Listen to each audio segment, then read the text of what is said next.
बिस्मिल्लाहिर्रहमानिर्रहीम। अस्सलाम वालेकुम। फ़याज़ महमूद आपके साथ नए व्लॉग के साथ हाज़िर है। दोस्तों, आपको याद होगा 25 अगस्त को मैंने मियां नवाज़ शरीफ की जायदादें कुर्की होने से मुतालिक, जायदादें ज़ब्त होने से मुतालिक एक ख़बर दी थी।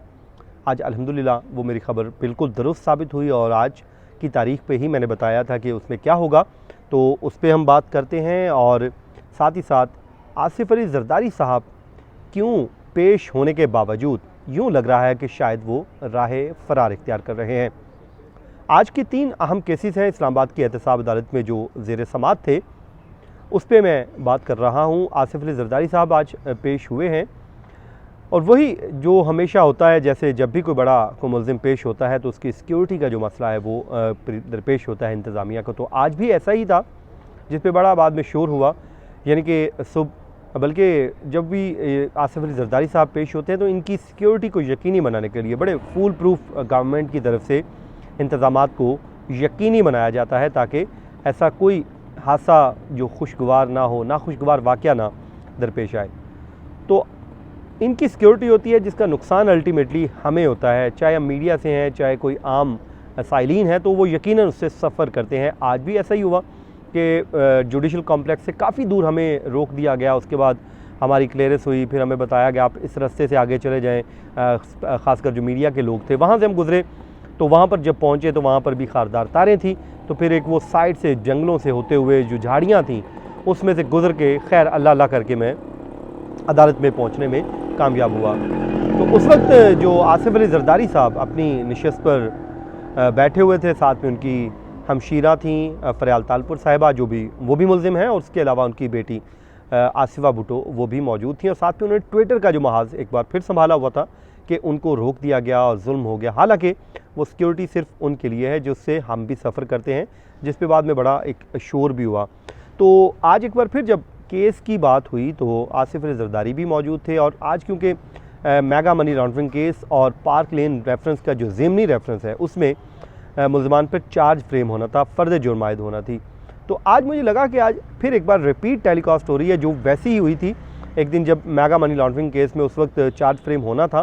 तो उस दिन भी इसी तरह डेट फ़िक्स थी, टाइम मुकर्रर था, उसी तरह तमाम तर मुल्ज़मान भी पहुँच चुके थे। फ़ारूक एच नाइक साहब अचानक उन्होंने एक अपने वो बैग से एक एप्लीकेशन निकाली और जिसके बाद उन्होंने कहा कि उनकी जो ट्रायल इस मौके पर चार्ज फ्रेम नहीं हो सकता।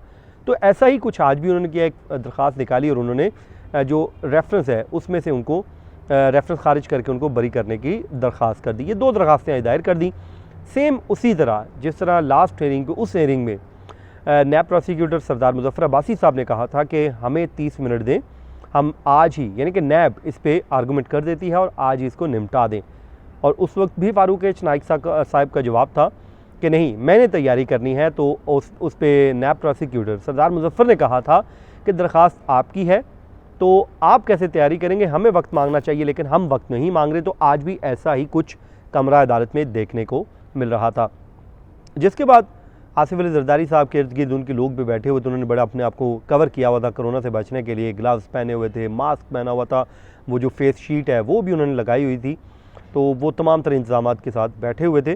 तो जिसके बाद जज आज़म खान साहब ने जो उस दरख्वास्तों पे नैब को नोटिस कर दिया और एक बार फिर फ़ारूक एच नाइक साहब चार्ज फ्रेम होने से जो उनको डिले करने में कामयाब हुए और उनकी जो दरख्वास्त की समाअत है उसको एडजर्न कर दिया गया 17 सितंबर तक के लिए। आसिफ़ अली ज़रदारी साहब ने पेश भी हो रहे हैं, लेकिन मुझे बज़ाहिर यूँ लग रहा है कि शायद वो इस केस को चलने नहीं देना चाह रहे। वो इसको ही हम कहेंगे कि वो राह फ़रार ही है कि जब आप केस चलने नहीं दे रहे, आप उसमें मुख्तलिफ एप्लीकेशंस डालते हैं, ठीक है, आपका राइट है, इसमें कोई दूसरी राय नहीं, आपका राइट है और आप बेहतर जो समझते हैं वही। लेकिन जो नैब प्रोसिक्यूटर वो ये कहते हैं कि पहले भी दरख्वास्त आ सकती होती, लेकिन ठीक उसी दिन दरख्वास्त आती है जिस दिन चार्ज फ्रेम होना होता है। तो अभी तक इस पर जो ये मेगा मनी लॉन्ड्रिंग केस हैं, पार्क लेन रेफरेंस है, जिसमें बहुत बड़े बड़े इल्ज़ामात हैं, बड़ी बड़ी रिकवरियाँ हुई हैं, बड़े बड़े इसमें वादा माफ़ बैठे हुए हैं, लेकिन उसके बावजूद ये केस अभी तक आगे चलता हुआ दिखाई नहीं दे रहा, बल्कि चूंटी की रफ्तार से आगे चल रहा है।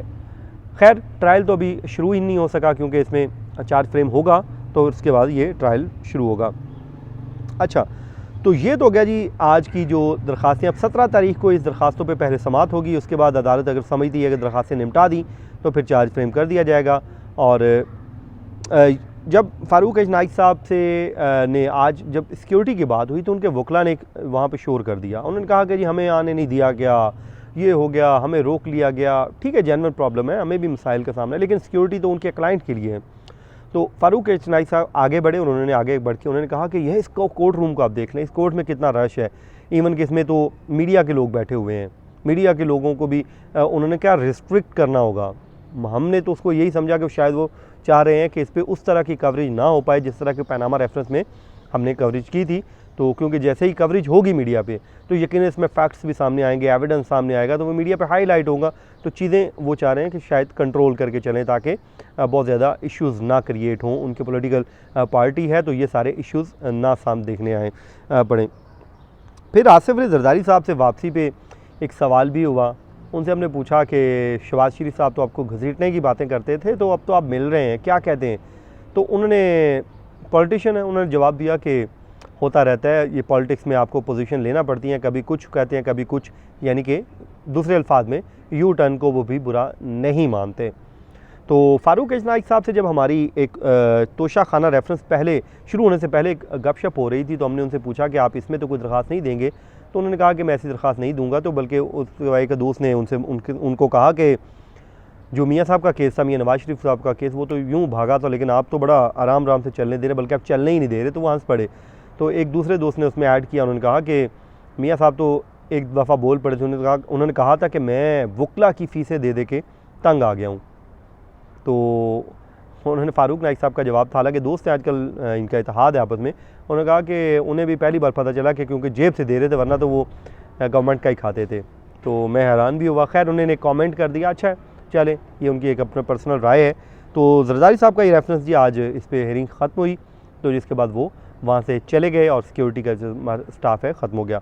दूसरा जी केस था तोशा खाना रेफरेंस, जिसमें साबिक वज़ीर आज़म यूसुफ रज़ा गिलानी मौजूद थे और मियाँ नवाज शरीफ साहब तो एज़ यूजुअल नहीं आए, क्योंकि आज तो उनके वकला भी नहीं आए। लास्ट हेयरिंग पे जहांगीर जदून साहब आए थे, लेकिन आज वो भी नहीं पेश हुए। तो जिसके बाद अदालत ने उसमें बड़ा टेक्निकल अच्छे तरीके से हैंडल किया। अदालत क्योंकि जानती थी, इसमें जज थे असगर अली साहब, तो वो बड़े, मैंने उनको देखा है कि वो केस चलाना चाह रहे हैं, इस केस को रफ्तार से चलाना चाह रहे हैं। तो अभी कुछ अर्सा ही हुआ है रेफरेंस को आए हुए, ताज उन्होंने फ़र्द जुर्म भी आयद कर दिए। उन्होंने आके क्या किया, उन्होंने फ़ारूक अजनाइक साहब को या दूसरे किसी को मौका ही नहीं दिया। उन्होंने कहा ये चार्जशीट है, ये आप ज़रा पढ़ लें। जब उन्होंने पढ़ ली, लतीफ़ खोसा साहब भी मौजूद थे, उसके अलावा फ़ारूक अजनाइक साहब मौजूद थे, नायब प्रोसिक्यूटर सरदार मुज़फ़्फ़र मौजूद थे। जब उन्होंने पढ़ ली तो उन्होंने कहा जी आप इसको गिल्टी और नॉट गिल्टी, तो उन्होंने कहा ऑब्वियसली नॉट गिल्टी। तो उन्होंने कहा ठीक है, आप पे चार्ज फ्रेम हो गया, मैं विटनेस बुला रहा हूँ। अभी नायब प्रोसिक्यूटर को भी नहीं पता चला कि चार्ज फ्रेम हो चुका है। बड़ा टेक्निकली उन्होंने बड़े अच्छे हैंडल तरीके से पता ही नहीं चलने दिया और चार्ज फ्रेम कर दिया, वरना शायद उस पर भी एक दरख्वास्त आ जाती। खैर उन्होंने, नायब प्रोसिक्यूटर ने कहा कि आज चार्ज फ्रेम इस पर तो करें। तो उन्होंने कहा कि वो तो फ्रेम हो चुका है और आप अपने जो विटनेस हैं वो नेक्स्ट हेयरिंग पे ले आए। तो अब अगली हेयरिंग पे सबूत आएंगे, उसमें आसिफ अली जरदारी साहब, यूसुफ रज़ा गिलानी साहब, उसके अलावा ख्वाजा अब्दुल अनवर मजीद साहब और अब्दुल गनी मजीद साहब, इन तमाम के ऊपर चार्ज फ्रेम कर दिया गया। और मियाँ साहब का जो केस है उसको अलग करते हुए उनके दायमी वारंट गिरफ्तारी जारी कर दिया और उनकी मनकूला और गैर मनकूला जायदाद जब्त करने का फैसला किया। ये वही खबर है जो 25 अगस्त को मैंने दी थी। तब बल्कि लोगों ने हैरानगी का मुजाहरा किया था कि यार ये क्या कह रहा है, अभी तो उनका वो इश्तिहार का सिलसिला चल रहा है और ये वो। तो मैंने बताया था कि उनके वकील चाहे आ गए, लेकिन मुझे लगता है कि वो नहीं आएंगे और उनके ऊपर चार्ज फ्रेम नहीं होगा और वो इश्तिहारी हो जाएंगे। तो आज मियाँ साहब इश्तिहारी डिक्लेयर हो गए हैं। अब उनका जो स्टेटस है इश्तिहारी का और वो दायमी वारंट गिरफ्तारी जारी हो चुके हैं। अब अल अज़ीज़िया रेफरेंस या वो रेफरेंस में भी गिरफ्तारी तो है ही है, उसमें है, लेकिन अब एक और केस में उनकी दायमी वारंट गिरफ्तारी हो चुकी है और जब भी कभी कहीं पे वो मिलें तो उनको अब गिरफ्तार करने का हुक्म दे दिया गया। और नैब को कहा गया है कि वो उस प्रोसेस को स्टार्ट करें जिससे मियाँ नवाज शरीफ को गिरफ़्तार करके इस कोर्ट के सामने पेश किया जा सके। और उनकी जो जायदादें हैं उसको ज़ब्त करने के लिए सिर्फ 7 दिन का वक्त दिया है, ज़्यादा वक्त नहीं दिया। 7 डेज़ का टाइम दे दिया गया नैब को, जिसमें कहा गया है कि आप उसमें डिटेल्स निकालें, डिटेल्स इकट्ठी करें, उसके बाद आप इस पर हम ताकि उनकी जो जायदाद ज़ब्ती का कार्रवाई को आगे बढ़ाया जा सकते। ज़ाब्ता फ़ौजदारी की दफ़ा 88 की ये कार्रवाई होगी जिसके तहत उनकी जायदाद ज़ब्ती कर ली जाएगी। और ये थी जी आज की डिटेल। 24 सितंबर को अब उनके ख़िलाफ़ गवाहान पेश होंगे जरदारी साहब के ख़िलाफ़, और ये मुकदमा अपने मंतकी अंजाम की तरफ बढ़ना शुरू हो गया है। तो ये थी आज की जी 3 ख़बरें जो मैंने आपसे शेयर करनी थी। मुझे दुआओं में याद रखिए और दुआ कीजिए अल्लाह ताला इस पाकिस्तान को करप्शन जैसे नासूर से हमेशा हमेशा के लिए पाक कर दे, और मुझे अपनी दुआओं में याद रखिएगा। अल्लाह हाफ़िज़।